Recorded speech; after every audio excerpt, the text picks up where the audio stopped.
America and to the republic for which it stands, one nation, under God, indivisible, with liberty and justice for all. You like it? All right. We'll let Larry get in place, and then we'll do the roll call. I don't like it at all. I don't, if they take out mortgage deductions. All right, Larry, would you like to do the roll call, please? Certainly, Mr. D'Amelio. Here. Mr. McCluskey. Here. Mr. Siegel. Here. Mr. Lewis. Here. Mr. Holmes is on his way. Mr. McGarity. Here.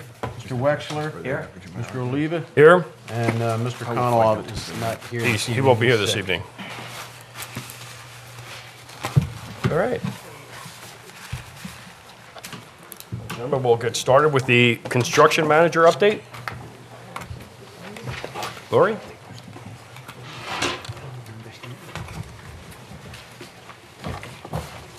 Good evening. Members, you should have received a copy of the monthly progress report from the construction manager. I asked that he not come this evening since the board will be seeing the facility on Friday. And just touch on the highlights. At this point, the project is 95% complete. The police department occupies the first floor of the building. Occupancy of the second floor is proposed for the 15th of this month by the remaining township staff, including the recreation office and all of the administrative offices at this site.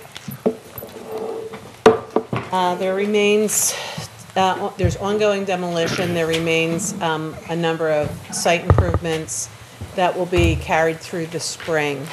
So the formal completion of the work, including the off-site road work at the intersection of Darby and Manoa Road, should be wrapped up sometime in April.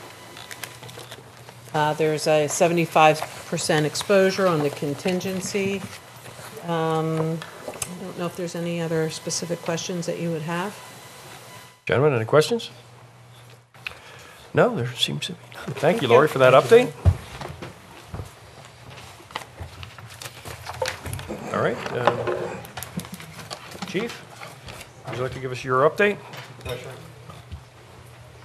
Police report for November of 2017, 121 parking tickets were issued, 342 traffic citations, 186 written warnings. We had 2 knife point robberies, Sunny Hill and Eagle and Hillcrest. As a result of that, Lower Merion also had a knife point robbery in their area. That happened on 11/19 and 11/22. As a result, a joint investigation with Haverford, Lower Merion, and Upper Darby Police and Philadelphia Police Departments. 2 suspects were developed as a result of that, and that was we had some video footage, surveillance footage from some of the businesses along Eagle Road. We submitted it out to our police contacts. An alert Upper Darby officer saw the woman, and he thought she looked like someone they had multiple contacts in their town. As it turned out, they brought her in for questioning, impounded her car, and she had a lot to say. And that then went on to get information for her co-conspirator, who was the actual person who was robbing the people, and he was arrested. A warrant was issued for him, and he's arrested. They're both incarcerated, so I'm happy to report that that is a closed case. We feel drugs were involved in that. That was part of the issue, what was going on there, but it was starting, and when the police went to their house, her house that night in Upper Darby, she was texting her partner, planning another knife point robbery that night. So it was continuing. We felt it would have escalated where somebody would have got seriously hurt. But I can't say enough about the detectives who worked very hard at this and brought this to a very, very quick conclusion. And I think saved probably injuries from somebody down the line. Burglary on Devon Road, Bryan Street, 2 on Bryan Street, 1 on Haverford Road. Female was arrested on the Haverford Road job. The one on Bryan Street, nothing was taken. A large dog was in the house. As an ongoing investigation.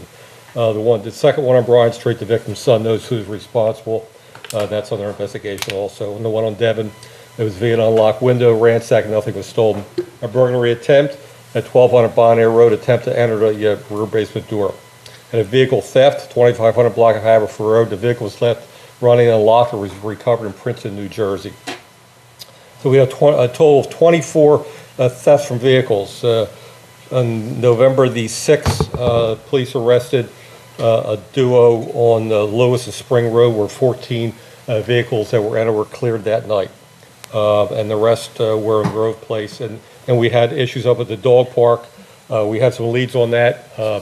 Park Police, Delco Park Police, and Radnor Police stopped a suspect casing the areas up in the public lots. So we have an idea who that person is as part of that, what it's called the East Coast Gang.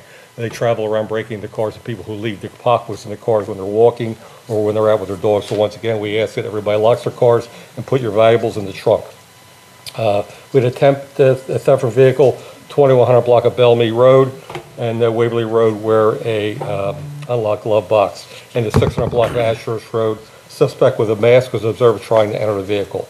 A canine usage of vehicle stop, a drug arrest, 2 people were arrested. Suspicious vehicle, drug arrest, 7 vehicle stops, 3 burglary tracks, 2 AOJs, 1 Pennsylvania State Police, 1 Nether Providence, and a warrant service attempt to track where the suspect fled on foot. My report. All right, thank you. You're welcome. Thanks for the quick work over there on Eagle Road. That was impressive. Thank you. All right, Tim Denny is going to give us an update on the trails. It's terrible.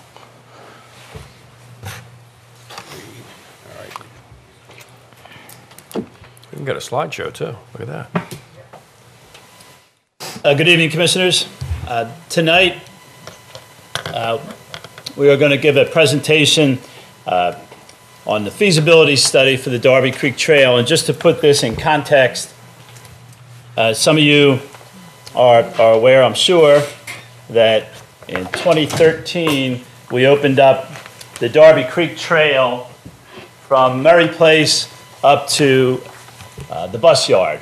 And so that was 1 mile of trail that we were able to open, and it's extremely popular. We got a grant through the Delaware Valley Regional Planning Commission to do that work, working closely with Rich Kerr and Peter Puglianese. We were able to secure that grant. In 2014, following that up, we applied to DCNR, the Department of Conservation and Natural Resources, for what's called a feasibility grant, to do a feasibility study. And a feasibility study is just to look at, could something happen? You know, is it possible? And if so, how do you make it happen? So we're fortunate enough that we did get the grant in 2015, and tonight's presentation is the culmination of that 2 years of study. Part of the protocol is you form a study committee. We had another public session last June where we presented this up at the CREC, and then this is the final part of that study to just show. Mark from Pannoni is here, and he will be walking you through this step by step, put everything in context from the engineering perspective. So that's where we are, and I would ask Commissioner Oliva if it's possible. I know normally we don't take questions from the audience at the work session, but part of this process with DCNR is to have this last final meeting in front of elected officials where the public is allowed to ask questions. So if you can allocate a couple minutes for questions, Sure. That would be great. I thought you might find it interesting to put it in real context. As some of you know, this is an article from a paper in 1910. 1910, even before Jimmy was around. I think I read that. Yeah. He wrote it. Suggesting a trail along Darby Creek to get away from the hustle and bustle of life in 1910. And this is another article that was in the Inquirer in 1927, so roughly 90 years ago, and I thought you might enjoy listening to it. It says, virgin woodland along Darby Trail. And I'll just read the first few paragraphs. Glistening stream, the haunting of unusual birds and a wide variety of wildflowers set amid hillside white daisies. On this route, along the upper stretches of Darby Creek. We reach it from the 69th Street Station, Going west up the Westchester Trolley, just beyond the little town of Eagle, we get off at Lawrence Road, and immediately we find ourselves in the midst of the primitive wonderland that stretches along Darby Creek. There is an old-time sawmill to the left, and you'll see the men cutting the logs. After inspecting the mill, we turn, go up Lawrence Road. Here we saw the old homestead of the Lawrence family with a log cabin to one side, said to be more than 240 years old. Was built long before the Revolutionary War. All this woodland was granted by William Penn to the Lawrence family, and most of it has been consistently preserved. To the left of the road, about 300 paces, we come down a small pair of steps that lead down to one of the most perfect old swimming holes in this vicinity. Anyway, he goes on to describe walking up along Darby Creek Trail in 1927. So that's the real history of the trail. You know, it's been there for all these years. People have seen the possibilities of doing something, and so our goal was to try to look into it, at least in Haverford Township, to see could we figure out a way to connect this trail, complete this trail. And our hope was that we could follow the sewer line that already exists, because they a new easement for that sewer line. That was our goal. There are some hurdles, there's no doubt about it, and Mark will show you what they are. But some of the benefits obviously are pretty obvious. It would connect two of our major recreation hubs in the township, Murray Place and Haverford Reserve. Provide a safe place for people to walk and ride bikes.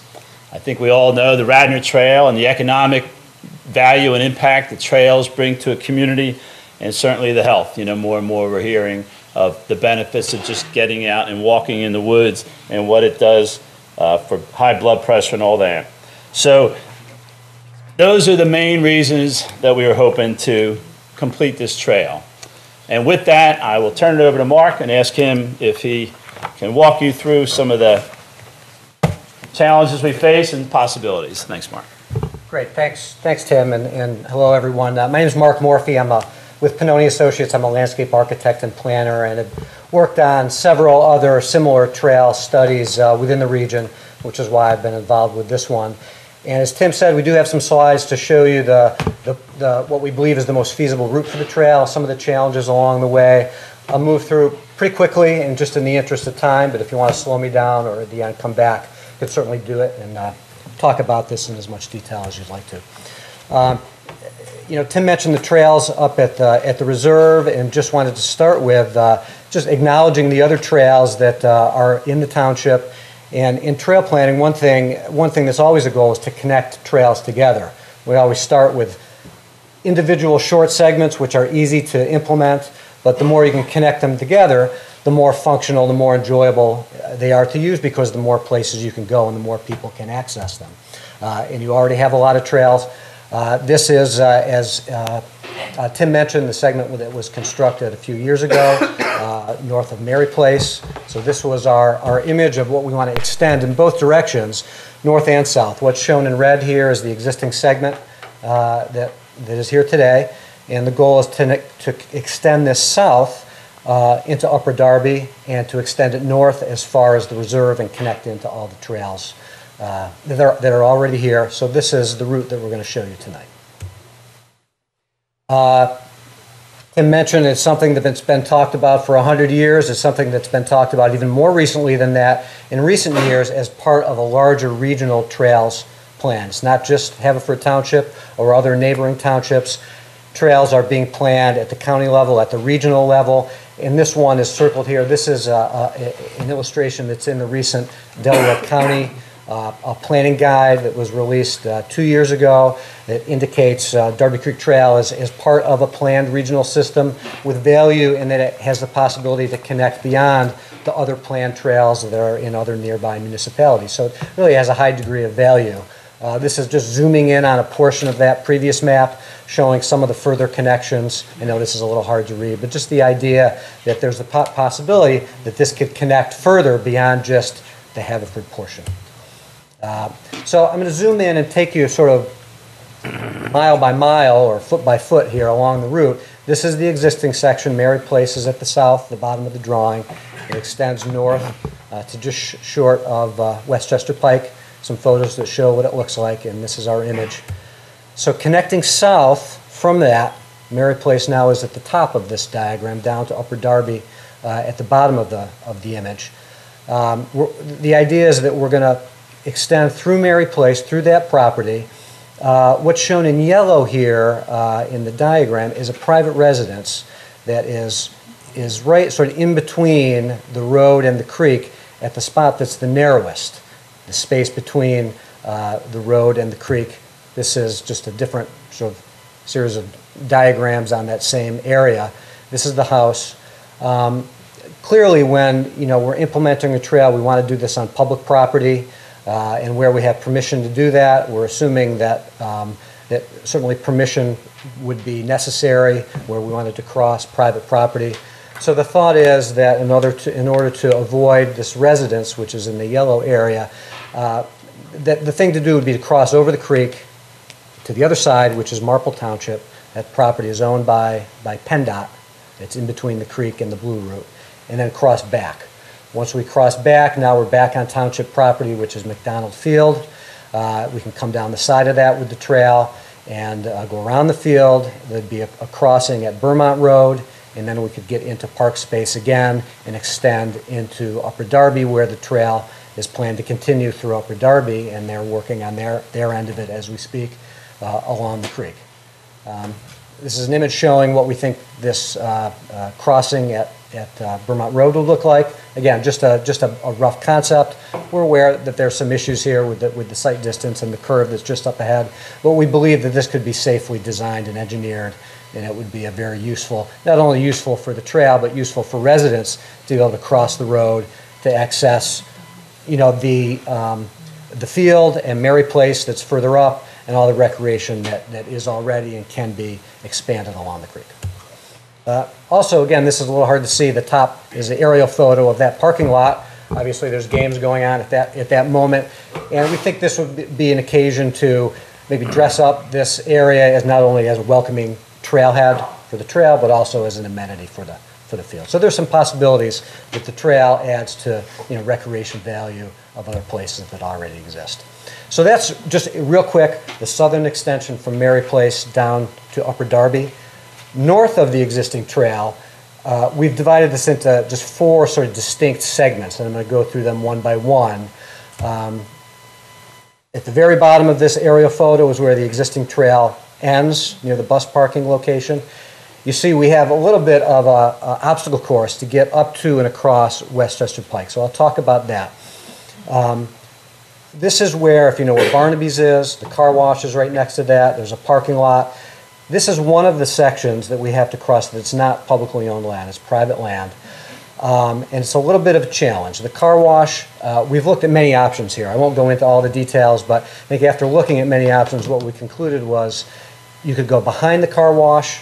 That has some pluses and minuses.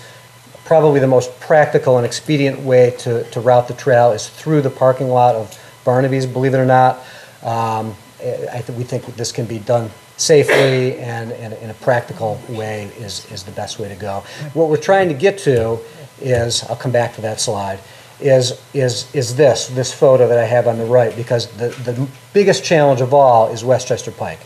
Crossing the Pike with all that traffic is something we really, really want to avoid, taking pedestrians, bicycles, kids, baby strollers, all that.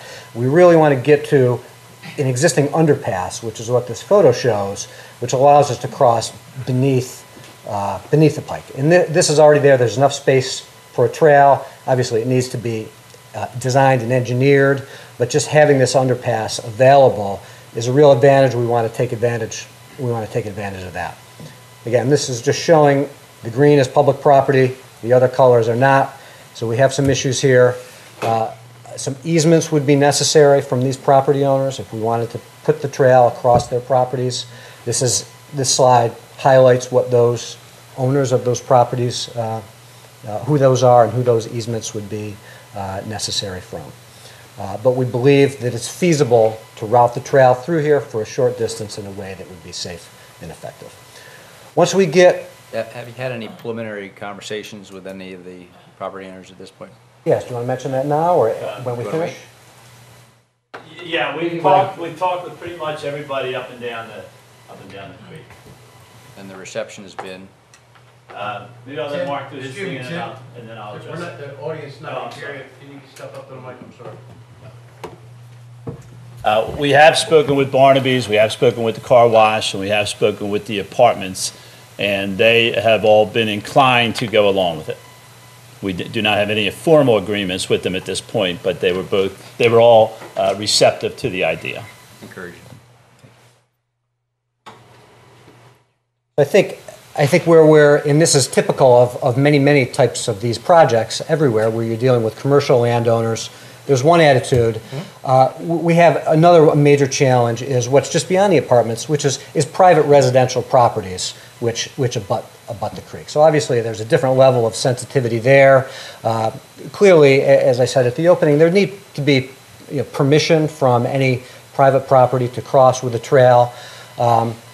Tim can speak a little bit more about that, but I'll just say that absent permission to cross residential properties, the most feasible and practical approach would be, again, as with the other residential property south of Mary Place, to cross over the creek onto the Marple side, and then back once we get back to township property. And that township property is shown in green on this diagram. The private individual residences are in yellow, and so on.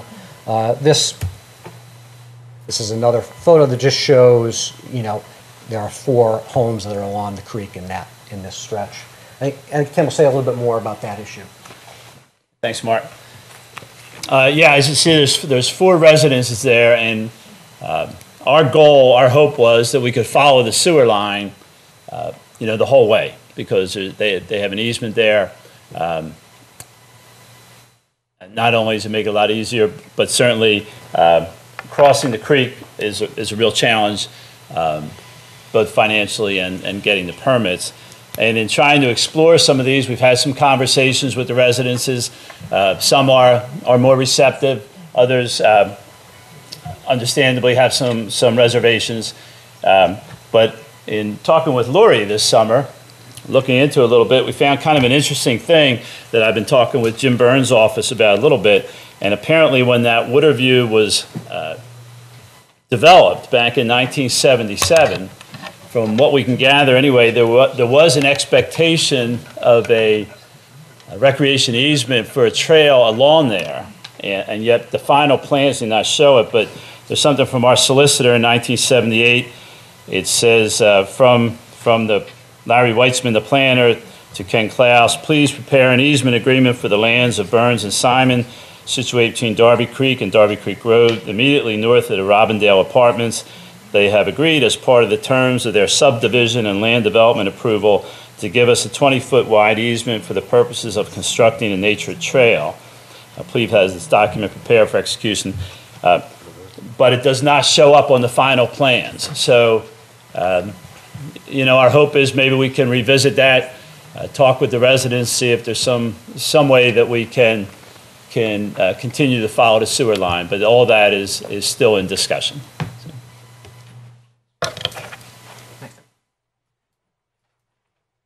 I think once we get past this point, the story is a little easier. Talking about a crossing over the creek, it could be a nice feature of the trail to be sort of on top of the water and experience the creek. Obviously, there's a very significant cost to a crossing like this in a bridge structure, not once but twice to get back. As I said, once we're back on the Haverford side, this whole green stretch is township property. It's a natural setting. It's, what did they call it in 1910? A primitive wonderland. And when you're walking through, it still sort of looks like that. If you can ignore the Blue Route that's just on the other side of the creek, but it has a great potential to be developed as a trail and as a recreational space for the township. Now it's something that's sort of unofficial, informally, sort of part of the township recreation space. I think people use it, people are there, but it's not developed in any way. I think putting a trail through there that connects everything else up with the reserve really could open this up for a great potential to be a real resource for the township. So this stretch carries us, and this is about a mile all the way up Darby Creek Road when you get to the reserve. And our last bit of a challenge in reaching the final destination is as we come around the curve of Darby Creek Road to meet up with the reserve. And again, this is the brass ring. This is the goal, is to connect this new trail into all these other trails. Really, then becomes part of the whole system. This is the curve, what it looks like. There's a shoulder, which is fine if you're walking, but alone or with some people. But to be an official township trail, we feel like it needs to be a wider and a little more safely kind of situated space. So again, after looking at many options, we think what the most feasible option is to widen the outside shoulder of the road and shift the roadway a little bit toward the inside of the curve, such that it would look something like this, the top being the existing, the bottom being the proposed. We could get a wider two-way trail with a buffer separating that from the road. We just shift the road, it's about 6 feet towards the inside of the curve. Again, there'd be some construction and challenge involved with this, but from a feasibility point of view, we believe it's something that can be done. Again, just in the aerial photo, a little bit hard to see, but towards the outside of the curve is where the trail would be separated by a buffer from the street, from the cars in the street. So that's just a real quick rundown of what we think is the most feasible route.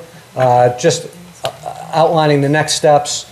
There's a written report that we're just finishing up within the next week, which describes all this in great detail. There's ongoing, Tim mentioned the discussion with the stakeholders, property owners. This will be ongoing.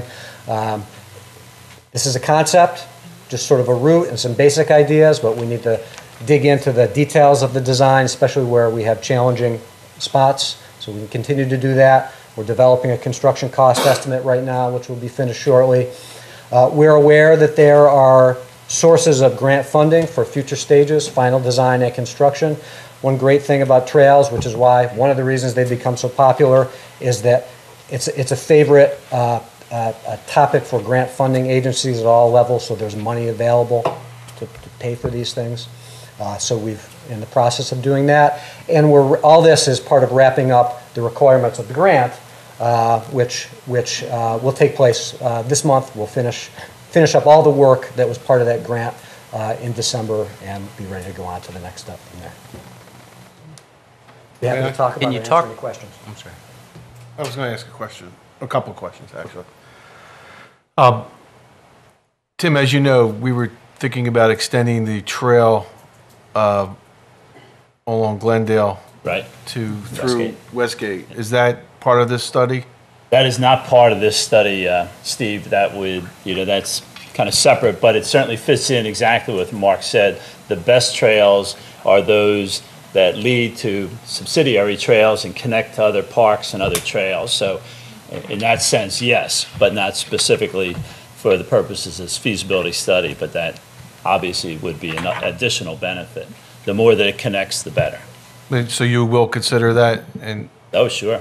Oh, sure. I was hoping that we would work on that in the spring. Yeah, I think I just talked to Peter and Rich the last couple of days and said, let's move ahead. Yeah. Yeah, I like to move ahead with that. The other question I have, if you can go back to the underpass, please.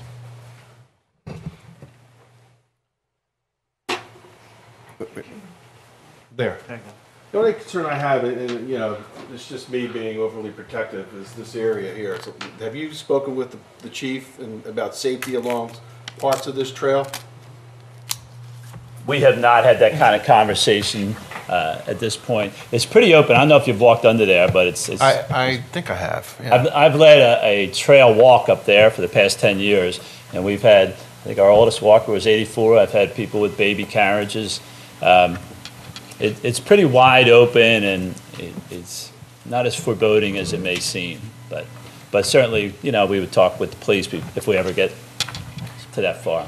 And that being said, I mean, safety is always a concern, no matter what project you do. Public safety is paramount. So, yeah, in designing it, we would take every step to assure that it was well lit and visible. Well, yeah, that's what I'm talking about. Well lit, visible, and maybe even in parts where we may have some concerns, put a video camera there. And one of the things I think you. And then I'm sorry, I didn't mean to interrupt you, but we could put signs that area is being, under surveillance. I mean, that just, you know, it adds to the safety, and if something happens, as you can see from the incidents that occurred on Eagle Road, a big reason why we solved it was because we had, the detectives went out and got the video from different, you know. Yeah, one of the things actually we think experience teaches us, not just here, but anywhere trails are go in, that the whole area becomes safer. And there's studies that show that the trails, if you take the Pennsy Trail here where they used to have drinking parties, now they don't, because there's people walking up and down. Darby Creek Trail, where there used to be a lot of drinking parties, now they don't, because there's people walking up and down the trail. So study after study shows that actually putting in trails reduces crime in that neighborhood. So that doesn't negate what you're saying, but it is one of the positive Yeah, I mean, I think we have to think of all possibilities to make sure that we've looked at everything before we move forward and say, okay, everything's fine. The other slide I'd like you to go to is the Vermont slide, where it was a nice slide where people were crossing. Right there. Here. As Bill knows, this is a tough area. It's a real tough area to I don't know how you're going to, you know, I mean, cars are flying down here consistently. I don't know, like this, if there's a better lighting or something that would make these people kind of slow down without, because once that trail's put in, I'm sure people are going to be using it. And I hate to see somebody get hurt because, Chief, you know how. Is that a state highway or not? Is it a state highway, Chief? Yes, it is. Well, that's not good. Well, I mean, we can get our state representative if we need any help to. Well, I mean, No, it's Jimmy Santora in this. not Viola. I It's mean, not with Alan. In a sense, it's not good, but in a sense, it is good that it's a state highway, because anything we do there would have to go through and get the approval of PennDOT, and that's sort of the most rigorous standard. There are, in the engineering world, sort of standard practices for this type of crossing. We are aware it's a challenge, and do you want to say anything more about that? or- You know, let's not forget, we've been in this intersection for decades. I don't have to tell this board how tough an intersection it is. So nothing just gets striped and wayfaring signs sending people there. It'll be heavily regulated on its crossing, Steve. So remember, we're doing a concept plan here. There's always a possibility the state doesn't permit it, although we've had preliminary discussions with them. We think they will. We think there'll probably be some signalization required, maybe some advanced warning. well, see, that's what I was thinking. Like even along this curve, A little advanced warning little maybe up advance warning there. up in here that you're entering this area. Yep. Maybe even further back. That's what I was thinking of. there are new signs there already. Yep, yeah, and again, remember, we're step one, step three is starting to get permits. So we're still a little bit away from that, so, I mean, your point's well taken, and we know how tough an intersection this is. There's three real tough spots on this job, and this is certainly one of them. Thank you. So, Tim, first off, thank you to you and to Peter and others that have led this effort. It's very exciting. One of the concerns I have is that I think it's going to be very successful, and if it's successful, parking is critical. So, are we at McDonald Field and correct the only points where parking is going to be permitted to access the trail, or That's a great question. are we going to have expand McDonald parking, or what are we going to do about parking? Yeah, that's a really good question. First of all, going back to what Dave said, if that's our biggest issue, then we're in a good spot. Yeah. We've got some major hurdles, but Right. just going with you said, you got McDonald Field, the Murray Place, the Bus Yard, and Haverford Reserve. So you have four pretty key good spots for parking along that trail. And we do have, working with Larry and all, we've got parking at the Bus Yard that people can use and do use. Do you think So, we'll have so I that? think the parking is actually probably one of our easier issues. Easier? Okay. Yeah. Good. That's good. Other questions from the board? I'll start with the board. Other questions from the public? Is there any possibility, where it comes into the reserve, is there any possibility of getting, rather than going up the road, an easement? You have to repeat the question. Tim, Continue along the creek? You have to Tim, repeat the question. You have to Oh, repeat. sorry. The question was, is there any possibility of, at the very end, instead of going up around the curve to the reserve, to continue along the creek? Fair question, logical question. We have not had conversations recently with that landowner, but previous conversations I had, Jan Marie Rushforth and I went to their house years ago. And at the time, they were not open to that idea. And you know what, don't forget, there's a substantive grade issue there. Yeah. That whole curve has a steady climb, probably 30, 40 feet. You're going on an easement on the property near the creek, that steady climb goes away and it becomes very, very steep. So it's ironically, it's probably more attractive to be along the road. What I recommend, me? No. I wouldn't want it. All right. Thank you, Mark, and thank you, Dave. Can I, One more question. There's also in that mile-long green space area, sort of a pinch point where a drainage comes through and joins Darby Creek. I didn't see plans for a bridge, and the road is quite narrow in that section as well. Maybe a little footbridge. There's a couple of spots like that, actually. There's one right, oh, I'm sorry, Mark. No, go ahead, you're right. Yep. Right below the parking lot too, by the old Mercy parking lot, there's one there. So modest footbridge. There's a couple spots like that. Nothing substantial like what you were. No, nothing like crossing Darby Creek. And then flooding's a huge issue of the creek in general. Yep. How do you mitigate that? Well, you don't mitigate flooding. We're not going to stop flooding by putting a trail in.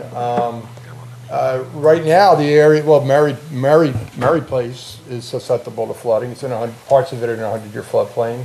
Parts of the trail that are in there now are susceptible to flooding. The big thing for us would be any structures, thus your footbridges. So your footbridges, should there ever be footbridges over Darby Creek, they have to be above the 100-year flood elevation and then some. So that's part of what Tim and Mark were talking about. That's part of what really drives the cost up on a structure like that.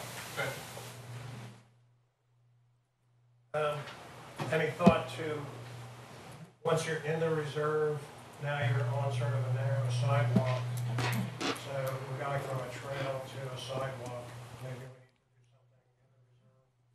we need to do something in the reserve. Also, widen the sidewalk, or? Okay. That's certainly, yes, that's. You need to repeat the question, because they can't hear the question, because you have the mic. So the question is, once the trail enters the reserve, there are trails within the reserve, but the driveway entrance approaching the reserve is a sort of typical sidewalk in a driveway. And could something more be done there? And the answer is yes. I think the idea is we want the trail to connect all the way up into the trails in the reserve. So whether it was a widened sidewalk or a shared right-of-way or some other improvements, yeah, certainly for at least some distance, that's something that could easily be done. Yes. Has consideration been given to floodplains, present as well as for the length of the trail? I think that's sort of similar to what I mentioned, a young man. You have to repeat the question. I'm sorry. Question about whether consideration was given to floodplains now and in the future. So, I'm sorry. Chris just asked a similar question. As you probably know, parts of the trail are in the floodplain now. The floodplain will not change as part of this project. We will not alter it. We won't make it any greater. We won't make it any smaller. Any structures that go in there, should there be required to put footbridges in, we're going to have to make sure they're over the 100-year flood elevation. so, oh, I'm sorry. Because of the residences, we're making at least 2 or 4 trail crossings. Are there options for a lower cost way to gain access to that, those easements, purchasing them? That'll be expensive.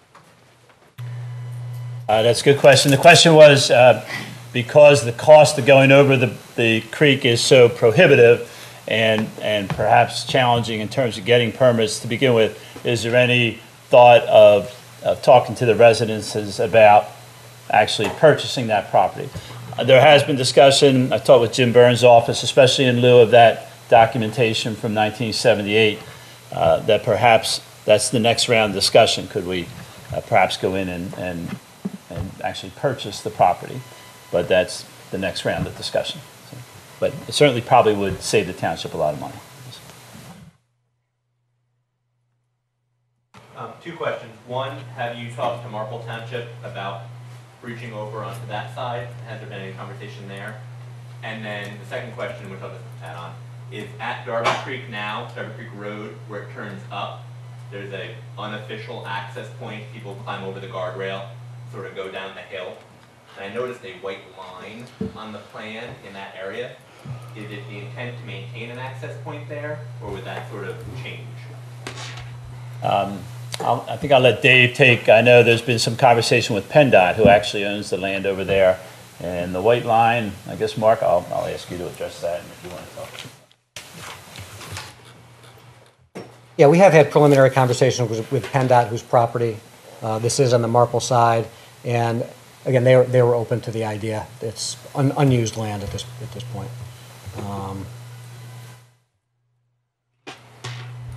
So the white line. White line's back where you were. That's on Darby Creek, the bottom. Long way. All the way Back back. toward All the, the way back.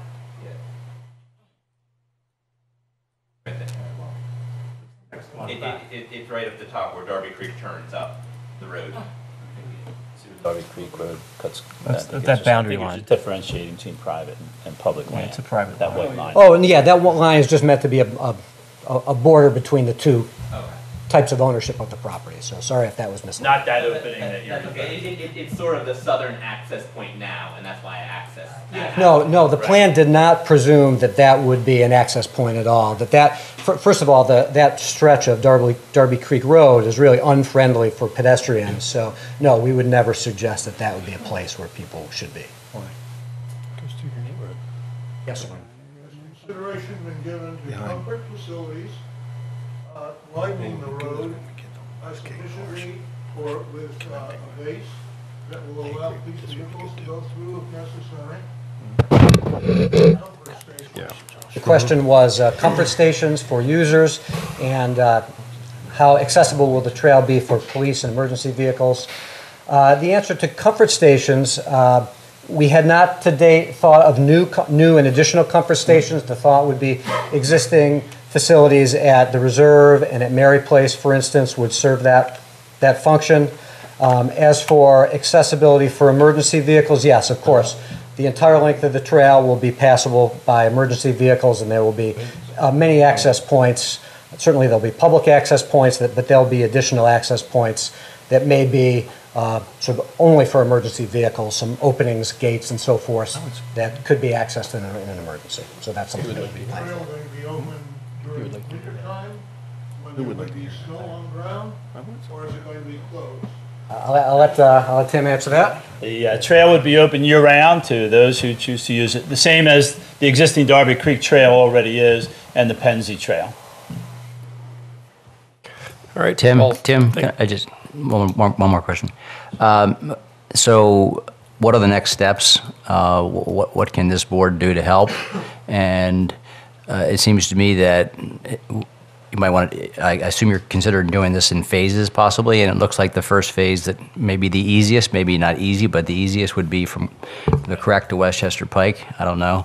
Correct, yeah. No, so is that the first phase? And yeah, you hit it right so in the head. Art, yeah. as Mark said, this is a feasibility study, for the whole trail. My experience has been, as people have heard me say over the years, do what you can, when you can, where you can, to try and move things forward. So Larry and I have had similar conversations that, again, we realize that crossing the creek is, could be another 100 years before we get that in. But we do believe that, just what you said, from Westchester Pike or from right there, Darby Creek Road, north to the Crack, we can probably move forward in that, and we've discussed that with the engineers and seeing where else can we move forward while we look at one of the things that excuse me, I brought this with me just in case a question like that comes up. I've been going up every few years up to the Lehigh Valley to the Greenways Conference up there and trails, and as some of you know, if you're familiar with up in the Lehigh Valley, Jim Thorpe and those areas, a lot of those old railroads and canals. And 15 years ago, they seemed impossible dreams. How are you going to make this happen? And the approach they took, which I borrowed from them, is do what you can, where you can, when you can. And so what happens then, you come in, everybody really likes this trail, and they really like this trail. And then in between, there's a couple hundred yards that's very expensive. Where 5 years ago, you'd say, well, no way we can do it. But now that people are using it and they see how beneficial it is, and times change, people change, and So yes, that would be our approach, to try and see what we can do moving forward at the same time that we're operating on trying to overcome some of these challenges and looking into other possible funding. That makes sense. You'll let us know what we can do to help. All right, thank you. All right, thank you. Peter had one. All right. Along that line, I think maybe one of the lessons learned from the history of this is don't miss opportunities. 2 of the 5 private residences on these Stretch. maps turned over and were sold within the last 3-4 years. Okay? And as you explained, it's going to be easier, cheaper if we can acquire, ease, and sell a property than to build bridges over the Darby Creek. So maybe one of the things you can do is be ready if the opportunities come up, maybe have a capital reserve for acquiring a property, securing an easement, turning around and selling it, for example. Okay, well, thanks. Thank you, Peter. Okay, moving on from that, thank you, Tim. Thank you, Mario. Thank you. Commissioner committee updates, anyone? Commissioner Siegel? Yeah, if I may, let me read for. The ordinance committee has been, and we met today before the meeting to discuss 3 ordinances that the board had asked us to consider. One dealing with commercial vehicle parking in the township, another with backyard hens, and the third, dogs in the park. We met tonight and discussed, I'll start with the commercial vehicles. After our discussion, we believe that there were suggestions to the draft that we had. We've asked Ms. Widdop in conjunction with Chief Viola to make revisions. And once we have a revised draft ordinance, we'll provide it to the board, hopefully in the next month or 2, for discussion at the work session. Obviously not in January, but probably February would make sense on that. The backyard hen ordinance is predominantly done. But there was one change suggested, and we'll make that, and then we'll present that to the board. We may or may not even need a work session. We've certainly discussed that issue That to death. a lot, yes. And the final item, which is included in our work session agenda, is the issue of dogs in the park. When that was discussed here, because currently dogs are prohibited in township parks except for Polo Field. The Parks and Rec Board had also considered it. I attended one of their meetings. They had comments from the public. The Parks and Rec Board, in conjunction with Assistant Township Manager Denny, who I also met with, and then we presented it to the Ordinance Committee tonight, has a proposed ordinance dealing with dogs in the parks that's included in the materials. The only thing that is not included, because that would modify the current ordinance and allow dogs in certain areas of certain parks, prohibiting them in certain parks. The list of this potential, or of the proposed permitted and prohibited parks is not on the ordinance, but it's here for discussion. It would change the township policy, which does not permit dogs in parks. And this is essentially the recommendation from the Parks Board, and it's open for our discussion tonight. Yeah, it's open for discussion tonight. That's what we'll be discussing. So you're saying the commercial vehicle ordinance is not ready for discussion. We can discuss that at the February work session. Yeah, since we don't have a work session in January, I don't think that would be appropriate to put on an agenda without discussion, to say the least. But we've had also significant input from the police about what they believe is appropriate. So, but it is designed, or what we'll be submitting to the board for at least discussion, would be township-wide as opposed to street by street, which right now, I think we said 192 streets have separate restrictions, and the idea is to create some uniform standard, if that's possible, or if that's the sense of the board. Okay, well, thank you. Any other updates from any other? No, can I ask, the question is, on the Park and Recreation Board making the proposed change in the policy, what was the vote on that? Excuse me? What was the vote on the Park and Recreation Board making a change on dogs in the park? What was the vote on that? I couldn't answer that. I was not at that meeting. Perhaps Mr. Denny could.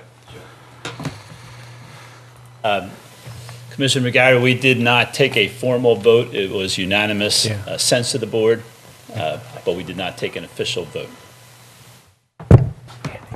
Yeah. Can I ask a question, Tim? What other parks that they're not permitted in? Why don't you just give us a list? Can I, is it okay to give the full context? Okay, let's start, why don't we start And- discussing that? We'll open that for discussion right now. Yeah, and if I may, just before we do that, two of the members, I don't know about Mr. Wexler, with regard to the chickens have suggested we discuss it tonight because it's essentially the same ordinance with only some minor changes, and that way we could potentially vote on it since we've had a lot of discussion from the public. That's fine. Okay. That's fine. We can discuss that. You want to discuss the, why don't we go? But I would start with Mr. Denny. Yeah, let's go over Sorry, the I just dogs wanted in to the park first. do that and then. Sure. We got plenty of time. I'm here all night. Thank you. Okay, just to back up a little bit, Park Board has been discussing this issue for probably about 7 or 8 months now.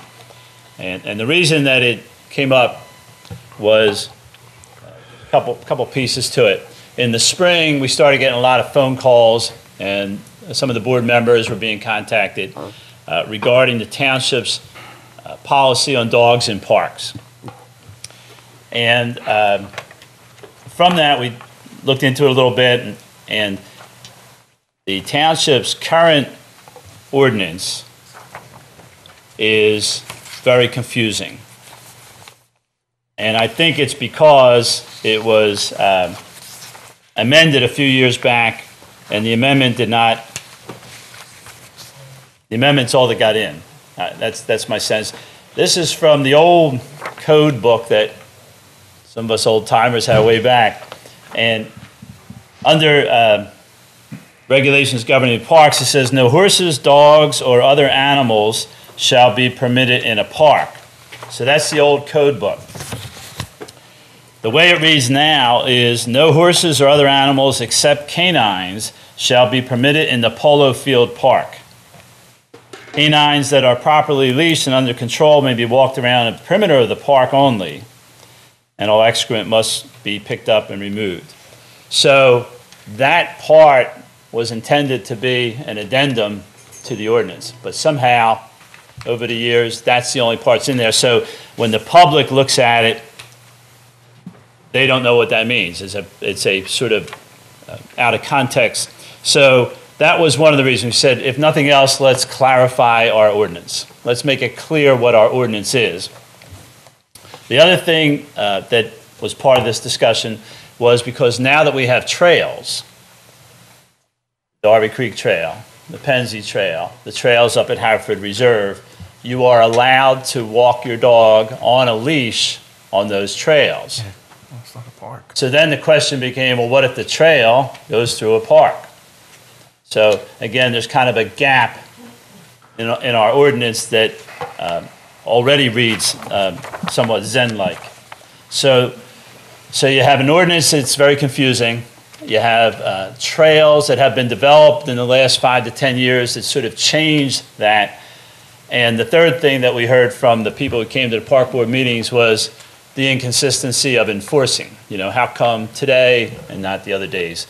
So we thought for the sake of the animal wardens and the public that it would be worth it to at least clarify what our ordinance is and especially how it relates to trails. As part of that discussion, we had a number of people, specifically from Preston Park. We've got the pathway that goes all the way around Preston Park that we put in about 15, 20 years ago. They love walking their dogs there. And sometimes they have a police officer stop them. And how come today? And I've been doing it for 7 years and nobody has. So that was trying to figure that out. And then we also had a gentleman, if you remember, who addressed the Board of Commissioners. And his son was highly allergic to dogs. And he had initially requested we not change the ordinance because his son was so allergic to dogs. So I invited him to come to the park board, and through that conversation, there was some discussion, and we tried to incorporate his suggestions as to where the dogs should not be allowed in the park. And the board recommended all dogs would have to be on a leash, and that you take those exclusions where the dogs could not be, in playground areas, sports fields, pavilions, bathrooms, etc. Say, well, the dogs can't be here. So in some parks, because of those exclusions, it came to, like Westgate, dogs can't be anywhere. So no dogs in those parks. Very similar to what Marple has and other townships have. The recommendation was that we identify in these parks there's no dogs, period. In these parks, you can have a dog on a leash, but it must stay away from certain areas. Right, it must be in the ordinance. And that's what's laid out in there. So that's what the general recommendation of the board is, that you have two designations, no dogs in this park. And to answer your question, Steve, I have my list here. This is... Is there a copy of the list of I have it, but I forgot to bring it. I have my handwritten notes, and I had typed it out for you. But basically, here's what we have on that list right now. It's Westgate, Hilltop, Linwood Field over by Linwood School, and we thought because the schools don't allow dogs on their property, there's just no space for that there. Coopertown, same idea. Murray Place, Genthert Field, Carricon, Farwood, Totlot, and Richland, the play area, you know, across the street there on that grass you could. And again, some of the examples, like if you take Bailey Park, it's got that pathway, goes right through the park. People are going to walk their dogs there. You know, it's going to happen. Steve, as you may recall, we were up at Westgate the other day, and the woman was out with her dog throwing the Frisbee and all that. I was down at the police station meeting with the fence guy about the new backstop at the Veterans Field, and there was dogs running on the field. So, our sense is, can we come up with something that has a chance of being enforced without making the police job any harder, and hopefully making our animal warden's job a little clearer and making it a little clearer to the residents. But the sense was that dogs should be on a leash, and they are permitted in certain areas. So, Tim, in the areas where they're going to be permitted, are we going to improve on the signage? And not only that, if somebody's walking their dog, and how they clean up the waste, are we going to have stations at some of these places so that people have to bring their own? We want them to bring their own bag. Yeah, we want them to bring their own. Yeah. Oh, you're going to have people that aren't going to do that. I don't think it'll be any worse than it is now. And I will say this, for the most part, this was 20 years ago, I would have been 100% against this because people did clean up. Our experiences, for the most part, people clean up these days. Times have changed. But putting in doggy bags does not help. That website, was it Westgate Next Door or something or whatever? Oh, yeah. Dogs, going on people's property and not picking them up. It's bad. Yeah, it's bad throughout the township, I think. Yeah. I mean, you're always going to have irresponsible people. I get that. Yeah. But I just don't want to make it harder for them if they have to pick. Right. They forgot their bag or whatever. Their bag blew away. Yeah. And the dog goes. A lot of the literature shows that putting out those doggy bag things actually creates worse behavior. Are you kidding? I'll tell you two things it does. Yep. People stop bringing their own bags. Feel less responsible. And we have this up on the Pennsy Trail. People come up and take 20 bags. Okay. You don't believe how often we have to fill that thing. That's the reverse effect. Well, if anything, I hear you, and I never thought of that. But the signs, I think, need to be improved. Yes. Oh, 100%. And if you remember my presentation, that's exactly what I was saying. We have signs up that ordinance doesn't exist, or it says no dogs allowed. Please clean up after your dog.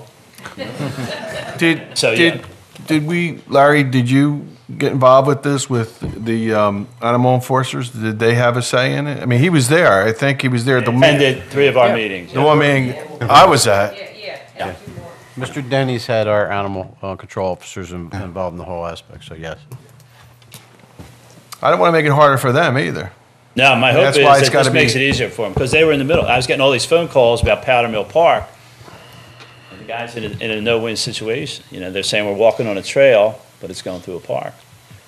So, I mean, it's a good compromise, I think. Good job by the Parks Committee, by the way. yeah, I also want to commend the Park Board, put a lot of time They did. and thoughtful They did. discussion into this, so. Good job. I was While at you're those there. meetings. Been with us tonight, I think. It's all right. Except Rich Carrata didn't show up tonight, you know. I don't know. Said he'd be late. Pretty late. Yeah. They might be here when we're leaving. Mr. President. I thought Larry was sick. Holmes? Mr. Denny, in section 4, I heard the parks you mentioned. I didn't hear Merwood or Elwell. I'm not interested in making those prohibited areas, but I am curious in 4. I'm just picturing on my own head where a dog could go in Merwood that isn't one of these prohibited areas. And Elwell, too. Really. And how would they do Elwell? I mean, Elwell we've got a is couple probably of the same monstrous fields. You also say spectating areas, which for a baseball field is the entire perimeter of the baseball field. So, and I'm not familiar with the details of every single one of the parks you listed. Obviously, like the Jest Tract in the 6th Ward has areas that are just grass and woods, but I'm not interested in prohibiting dogs in Merwood or Elwell, and it doesn't sound to me like those were on your first list of places to prohibit, but God help the poor cop who has to try to enforce this or not enforce it if a dog walks into either one of those parks. Is there any way we can be more, be a little more specific? Well, it's a fair question. And let me try and address both those things. Both parks that you just mentioned came up in discussion, as a matter of fact, Merwood and Elwell, for the very reasons you're saying. The sense was Merwood's got that path that goes down along the fence there, parallel to the bus route. So some of the areas that... Isn't that on the other side of the fence? No.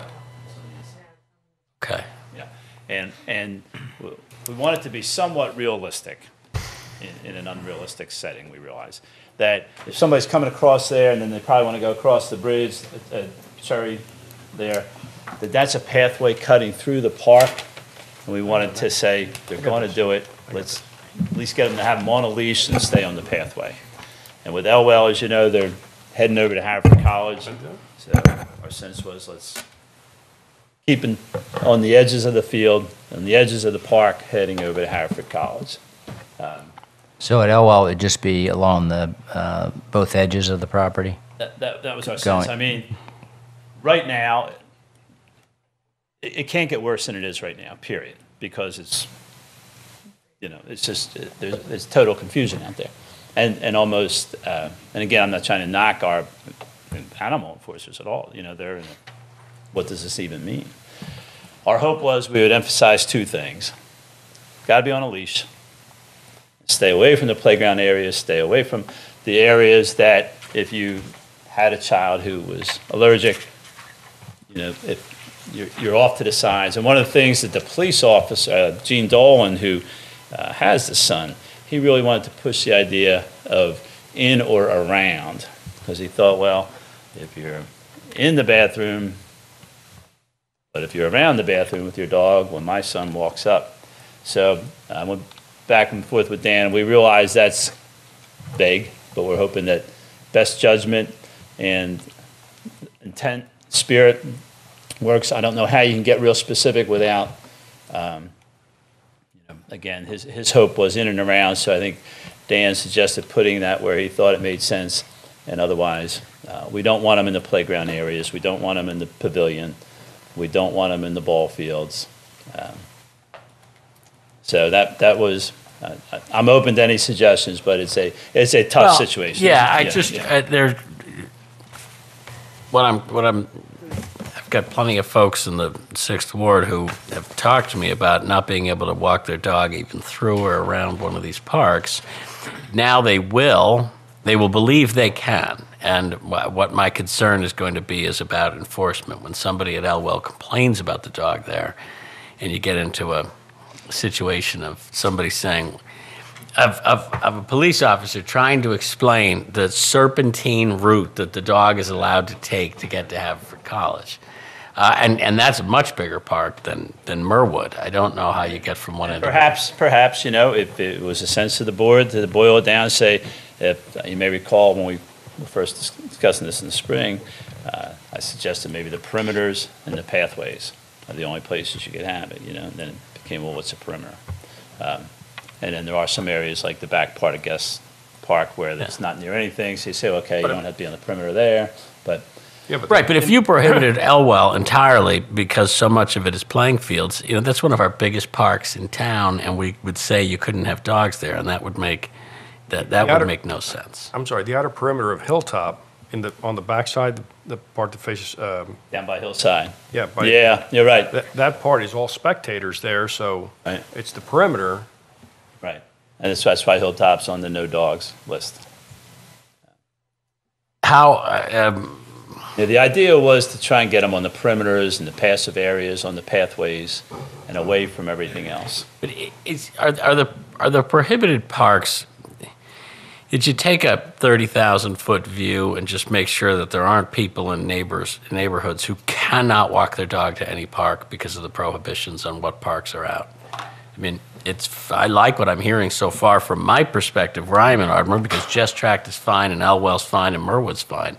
But are there, with the number of parks that you have prohibited, is there anybody now in the town who can't reasonably walk to a park with their dog? Yeah, that's a good question. I guess half of it's what's reasonable, right? But it'd be simple for you to take a big map and just draw an X through all the parks. And if you find out that in one square mile there's not a single park where a dog is allowed, you should really rethink that. But that's every park right now. Would you suggest rethinking What's that? Every park right now, they're not allowed. So, so this is broadening it. We're lifting that. I mean, if we're going to lift that, and we're not real, I understand what we're trying to accomplish here. But since we now want to allow dogs in parks, let's try our best to do it. Could I ask you this, Commissioner? Could you suppose that we do look at it like that? We say, there's no park in this area. How would we adapt the ordinance? Well, you would remove one of those parks from the prohibited. So then you would be removing those exclusions to some degree. Well, again, these exclusions exclude, I guess, except for one little stretch of Elwell, exclude most of Elwell. Right. They may exclude most of all of Merwood. So I'm not even sure. Right. So we'd be better off writing a 2-page ordinance that lists the 50 square feet where you can take a dog in these parks based upon a wide interpretive reading of where the dogs are allowed. I mean, I don't know if I'm the only person on this board interested in having dogs dog owners be able to take their dogs through or to the parks. But before you ask me what would I do, let's first find out whether there is that concentration.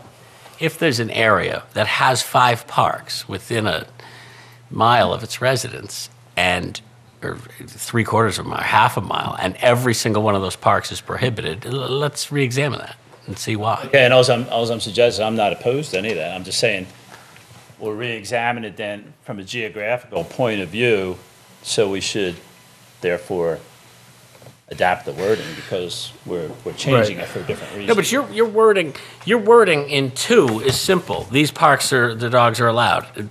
Number 3, dogs aren't allowed in the following parks. Number 4, where they are allowed, here's where they can't go. Well, number 3 is your prohibited park. So you take somebody off the prohibited park, they can still be restricted in the places where they can go.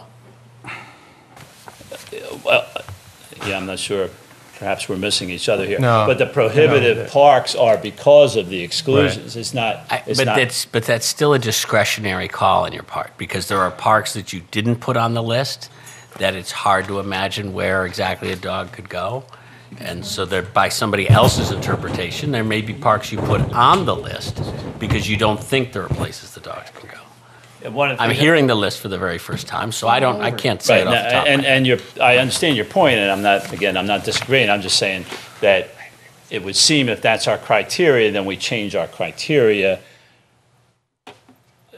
It doesn't have to be our criteria. Let's first see the impact. You and I just might be engaging in a silly, dramatic exercise right now if it turns out that there isn't a concentration of dog prohibitions in certain neighborhoods.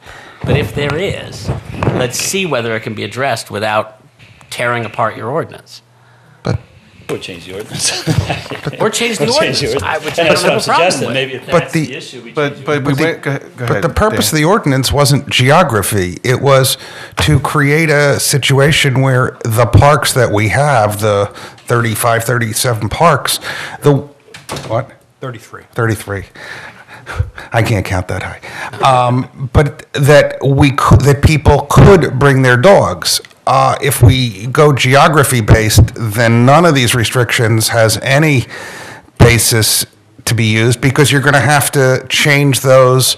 And these are common. I mean, Mr. Denny looked at other communities. These aren't unusual restrictions. Does anybody know off the top of their head right now, can anybody picture every park that's prohibited and tell me whether or not there's a legitimate concern about a concentration of where the parks are? There are places in the township where there isn't a park. As you know, in my ward, there's one park. And so... Is that park on the restricted list? No, it is not. But what I'm saying is that there are people who live in my ward who are further away, that's not walking distance for them, so they can't go to a But if it were, if the only park there, people couldn't walk the dogs, the folks in your ward, would you be concerned about that? And would you say, does that really need to be on the list, or can we do the restrictions? I'm just saying, let's see what the impact is. I'm not suggesting that the ordinance has to be thrown out. This may not be, it may not in practice be a real concern, but in theory, it's a concern. Well, can I just look at it? Just in an attempt to sort of rephrase to address your concern, though. I mean, just because we spent 25 minutes talking about trucks before this, I mean, part of what Mr. Denny and I think the Parks Board did here is they said, these are the restrictions and these are the things that we are most concerned about, and these are the things that we want to address, and then we're going to apply that to our parks. So it's without consideration for geography. So the primary purpose of this and the more important thing are the considerations for safety, for kids, for whatever, to apply to the parks. And what you're essentially suggesting is that we then take those considerations and apply them case specific to each of our 33 parks, right? Based on geography? I'm suggesting that we see what this looks like. We see what these restrictions, what these decisions, these are still discretionary decisions by this board to take the standards that they articulated and then say what parks should have or shouldn't have dogs. Because we've already made the decision now that there's two competing interests, not just one interest. We're not just interested in the safety of the township from being allergic to dogs or having somebody break a leash and get hurt. We've made the competing decision that it's okay to have dogs in parks, which means every single decision we make about every park, about every one of these standards, are all discretionary calls. Where on the margin, we could go one way or the other. I don't think so. And so in that circumstance, I'm curious about these parks where the prohibitions, where these parks that have been prohibited, I'd just like to see what they look like on a map. It's that simple. And if there isn't, if my concern isn't obvious on that, then there's nothing to worry about. I think what Larry's saying, because there's a level of discretion in here anyway, that perhaps if there are areas that have no parks, let the discretion go in the way of allowing the park. Just go ahead 1 week. Go ahead 1 week and vote on this canine ordinance and put up on the map all the parks that are prohibited. Publish that map a week in advance and have everybody come from the neighborhoods where their parks are prohibited from dogs. And the dog owners are going to come here and say, why this park? Why this? Can't you make this decision? Can't you do this? I'm just anticipating that in advance, that you're going to have people So who don't have a park. I'm really confused. I'm not surprised, but go on. Well, There you go. well, I mean, that wasn't nice. I was out of line. I'm It sorry. really wasn't nice. I wouldn't have said that to you. Well, you've said plenty to me, but anyway, I no, apologize. not on the record. Can we please? Anyway, You asked if I was sick or asleep earlier. So well, I was kidding because you weren't saying anything, and I woke you I up. wasn't. I was serious. Okay, I woke you up. Can we get to the? Yeah, my question is, I don't understand why we can't move forward with this. The ordinance committee looked at it. The planning commission, the Parks and Rec spent, I went to one of those meetings, and you were there. I don't know if you were there when I was there. Was he a different meeting? Yeah, no, he was there. Okay, I was sorry. at both of them. You There were was there. like 3 or 4 meetings where we've discussed that. It was a lot of time, a lot of effort. Yeah. Sure. I don't see why we can't, as you said in the past, with some of these ordinances that we have passed, we could always make a change to it. So if it's not working, or we need to critique it in any way, we do it. It's not something that we couldn't change or alter a bit, but I think it was looked at extensively, and residents showed up, pro and con. It's Did any residents before tonight know what parks are going to be prohibited from dogs? Has those parks been identified in any kind of public hearing? No. They So were nobody knows. discussed at the park board meeting. But, Okay, at the but park no- board no. meeting, which isn't public, which isn't televised. No, it isn't televised, but it is public. It is public. Well, it's public, but it's not televised. I mean, we're public, but we're televised. People see what we do. But this So is where nobody the- knew till tonight. First of all, we don't vote tonight, No. Steve. This is our job. I'm not saying After the we Parks and are, Rec but that's Board why does I their asked for the work. list. That's why I said, tell us what the parks And are. so I then asked, what does that list look like? What does it look like over the park? Well, they don't know the answer. What does it look like if you look at the township from above and see where all those parks are, where the prohibitions are? Nobody knows the answer to that question. As soon as we answer that question, I'll either have a concern or I won't. So I think it's answered, but I mean, Well, can we put together a map?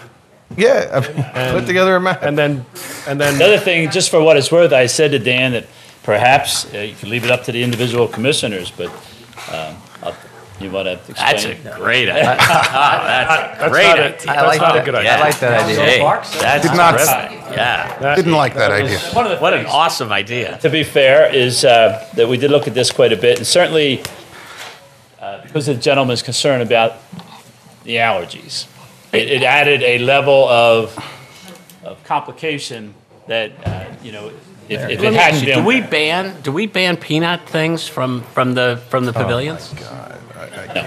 Okay, now those are fatal allergies to people, but we don't ban peanut products from anybody who brings stuff to the things. Now, I don't say therefore we don't take this into account, but let's ask ourselves, how many parks are we prohibiting dogs from because we're worried about a handful of dog allergies? And what are our duties at the end of the day to address that? And did that go in? I mean, was that part of the things that went into your discretion about where to prohibit the dogs? I mean, that's something we have to think about because 1 year later, 2 years later, 5 years ago, and 10 years from now, those concerns may not be there. Fair enough. I don't disagree with anything that you're saying. I mean, there It's are part of the allergies challenge. far That's why we worse. decided to bump it up to the Right. commissioners. There are allergies that are far more prevalent. And I don't know whether they're worse or not, but I mean, certainly I'm aware of allergies that are very grave and far more prevalent. And we don't address those. We don't ban peanut products at the stadium from the stand there or from the vending machines. We're kind of getting off Fair the point. subject. No, But we're, I understand what you're saying. we're not off the subject at all. This is It's about the different. discretion Peanuts- exercised by Somebody the would board. have to ingest a peanut. No, that's not true. No, you're right. You're right. No. You're right. Absolutely, you're right. I'm sorry. I'm sorry. But what I was going to What I say, meant was, I didn't mean to be, to cut you off, but I'm just saying that we should get together the parks list and bring that to the next meeting, or give it to the Board of Commissioners, so that we can take a look at that when we make our decision based on. And again, I want to just go back to the very beginning, that at a minimum, I am recommending to this board that our current ordinance is very confusing. So if do nothing else than to clarify that, and you have the area of trails where dogs are allowed, and some of those trails now either go through parks or like Bailey Park, a pathway that goes through the park that people assume they can have their dogs. So at a minimum, I think those two things we want to look at, if nothing else. But just a clarity, again, for the animal warden's sake and the public's sake, that's the real motive behind the whole thing. Okay, so you're gonna create that map and and You're going to the look board, at the board will see that map prior to voting. and you're going to look at each park individually, right? And like, yeah, well, where and where not? Dogs would be allowed. I think we ought to make our constituents aware of what those maps look like before we vote, so they have an opportunity to come and voice their concerns or support for what we're about to vote on. So. Now, let me make a suggestion about this ordinance, 126.3G. I don't know where it is. Number 5 says canine handlers must properly clean up after and dispose of any waste. We already have that somewhere, don't we? Yeah, that's in animal control. Yeah, but I think... And that's got penalties, and that's got... So does this. So I would suggest that we just reference... Yeah, I agree with that. That we, under section 5 there, it just say pursuant to or consistent with section so-and-so under whatchamacall, canine handlers must properly clean up. So there's no question about the same penalty if you do this on a public sidewalk as if you don't clean up after your dog in a park. That's fine. It's just, okay, thanks. All right, Tim. You got it. You. All right. Moving on. Now that that's over. Not even close. Anyway, thanks to the Park Board. You guys did a great job. Yeah, great job, guys, putting that together. You did a great I see job. Rich is back in the audience there. Hey, And Rich, thanks for the ordinance coming. committee. Thank you, Rich, for showing up. All right. Do we want to discuss commercial vehicles or backyard hens? Chickens. Hens, we do not want to discuss. Yeah, we're not going to discuss commercial vehicles. No, nothing with vehicles. I get it. The ordinance that we will be presenting to the board is essentially the same ordinance that we had presented before, that had been presented before, did not come through the ordinance committee, with the 20-foot restrictions from the exterior limits. What I did before we went to the ordinance committee was I went through and looked at similar ordinances in other communities, and we had all of the provisions for the most part that all of those did. We added 2 provisions. One is that you have to get a license through codes department to have the backyard hens, and the other would require a posting of, the CDC has a poster of health and safety for proper handling of backyard chickens, and have that posted also. And otherwise, it would be essentially the same ordinance that we discussed at, yes, at length. I mean, I think But posted where? Where would that get posted? Have to be posted at the coop. Oh, on the coop? Yeah. So the permit process, has that changed? Well, they'd have to get a license through codes. Correct. And what would that license require? Would obtain a license, and that's basically all it says. They have to I have mean, a what would the codes be doing? You walk in, you say, I want a license to... Yeah, I don't. Oh, I'm what going to would ask they have Ms. to Wood up to prove? rescue me on this one. What are we requiring? Do they have to take a course in something, or No, do they we're have not requiring. I'm just I would saying- think it's sort of like a dog license. Like it's almost like just identifying that this property is going to have a coop, and it makes codes aware that the coop is there. What? They have to, in order to get a license, they have to demonstrate that they're compliant with the maintenance provisions. Okay, do we go out and inspect the coop and make sure that it is within? Who's responsible for inspecting those They facilities? would be able to, and there'd be penalties. When you go to get a license, they come and they inspect the coop, and that's all I was asking, just to make sure that people understand that there's going to be inspections and things like that. And then, I forget, did the ordinance include specific standards about what these coops have to look like? Yeah, it's the same as before. I know, I just haven't, remind me what meeting we last addressed it, and I'll look it up. I've tried to wipe it out of my mind, but it was a couple of months ago. I believe it was the October meeting. Yes. Bill, do you have your copy with you? Can you pass it? I have a copy here, you can, but it's this, it explains, I mean, you can look, it's the same thing. The only change in that was the CDC, so that's the same language. Well, one of my concerns the last time was we made we we decreased the property limits on this so that you could put coops in more and more yards, including, pretty small ones, 20, 25 feet, right? We went 20 from- feet, that one, No, the that- draft you have 20 there feet- says 25. It would have to be It's 50 been moved for to it. 20? That's what the board, that's the sense of the board. That's why that will reflect 20. That's not necessarily what, I'm not speaking for any member of the board per Would have se to on what be- we're going to do. Yeah, no, and don't get me wrong. I'm not suggesting that you are. I mean, not- obviously, we have to vote for this. It's not a 20-foot wide lot, okay? So it's a 50-foot minimum lot because your coop has to be a certain size. It may be 5 feet, and then you have to be 20 foot from each line. So the So it could be setback is 20 45 feet. feet. Got to be in the center of So your you backyard. have to be at least 45 feet wide, probably 50 would be, because we have 50-foot lots. And what, does anybody have, do we know? I mean, wall to wall here, 50? Oh, no. We did it before. I was 35 actually going to bring a tape measure tonight, and I 35, forgot 40, to. 35 feet. You think I think it's- 35? Is that your guess? 45, 40 feet. Yep. How? They're 2 So foot. that's 36 feet, because there's 18. Yeah. 36 So 35, 9 more 30, feet. It looks like 36, Yeah. 3 inches. So, So 45 feet, a 5-foot coop and 45 feet wide lot, and I can do that, right? if your lot were this wide, you couldn't have it. No, but if my lot were 9 feet wider, I could. It would be very thin. No, it would be 5 feet wide, and I have It'd be 20 5 feet in both directions. That's right. I mean, That'd be and 45. Fred, that's, 5 this feet is is a pretty typical thin. Sixth Ward. Bill had raised a concern, and I still have the same concern about sending our codes people first to inspect these things before the license is done, and then imposing on codes yet another duty to go inspecting chicken coops, and I think they have plenty to worry about. I made clear what I thought about this. I mean, this is a work session, so we're supposed to talk about our concerns. Correct.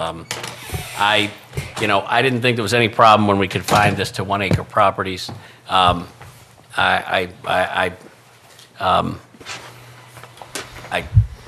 I don't know why we felt compelled, not only after getting to 25 feet and being, still having a great deal of controversy on the board about it, that it got even smaller. Yes, I'm curious, I'm sorry, Commissioner, Siegel, can you tell us why? 20 feet was what the board, after discussion, that was the consensus that was at our regular meeting. The board's consensus was 20 feet. No, that was the last amendment to the ordinance, but it never got passed. It was never, it never got passed, but that was the sense of the board. That number could be 20 feet, 50 feet, it's whatever this No, I board mean, wants. I don't particularly care. The last ordinance that was before this board for consideration had been changed to 20 feet in both directions. 25 feet. No. Setback, 20 feet. Setback 20. was changed to Originally it was 20. 25, then it went to 20. Right, it went To from accommodate 25 to 50. 20. I don't know how it went from 25 That was to 20. accommodate a 50 foot. Because lot. if you had a 50-foot Foot lot, lot you and you couldn't made have it one. 25 feet, your I understand that. Your thing would be I understand paper how thin. it got there, So- but it never got voted on. So there never was. There were never 5 members of this board who said, "I think 20 is fine. I think 50 is fine. I think chickens are fine." We haven't had. It got to 20 feet through discussions here, but it never got to a vote. Correct. In part because it was prepared to fail.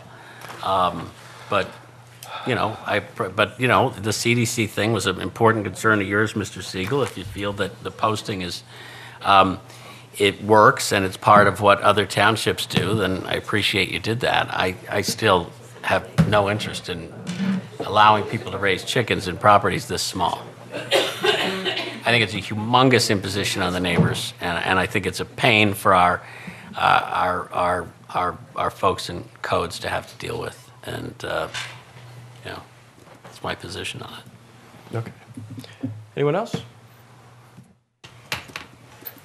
Okay.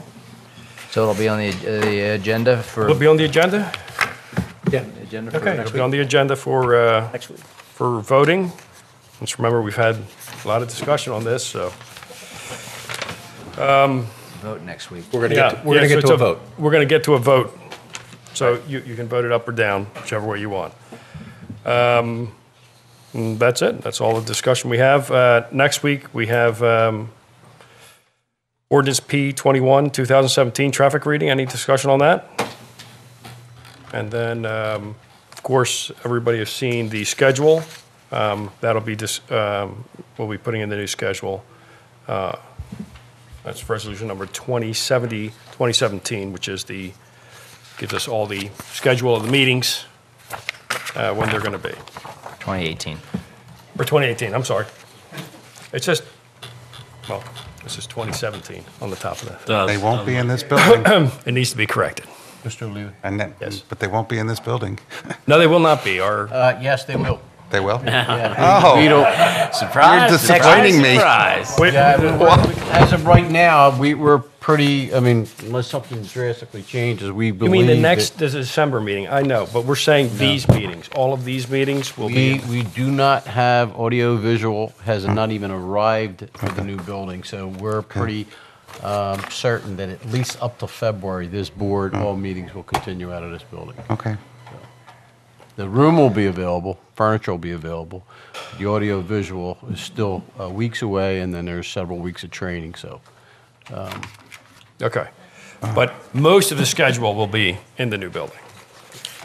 And if Of the 2018 if I may, schedule. Before this board adjourns this evening, we have to, this board needs to give me a couple dates, because I know you have to do interviews. Yeah, we have to do interviews for the new, that was the last thing on our agenda tonight was dates for the interviews for our new, the board members. We're down to the What we're doing. wire. I think you're looking at the 13th and 14th, and then the 18th and 19th. I think that's pretty much your only options.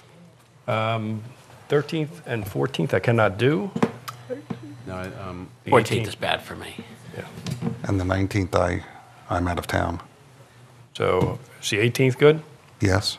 Is everybody good with the 18th? Monday the 18th? I thought we were going to have at least 2 dates. Wait, So we got the 18th is one date. Wait a second. 18th. Since my plane won't get in. How about Monday, Won't get Tuesday? in until That's- 7:15, I don't think I can make it on the 19th. I'm sorry. We do Monday, Tuesday, 18, 19, just get it over. So if we do the 18, 19th. 18, 19, I mean, You want to do 18, 19? I know that. will you Yeah, be I mean, okay? I'll, Okay. if I have questions, I'm sure I can contact the So people. we'll do the 18th and 19th? You setting a limit on this because there's a lot of people to interview? I mean, what are you doing Yeah, there? we'll have, everybody will have a certain amount of time. What's a certain amount? Like 10 Historically, minutes? I think they got about 10 minutes more. All It was right. just a face-to-face, but I think once Gloria will put out she'll make the phone calls and see who actually can attend.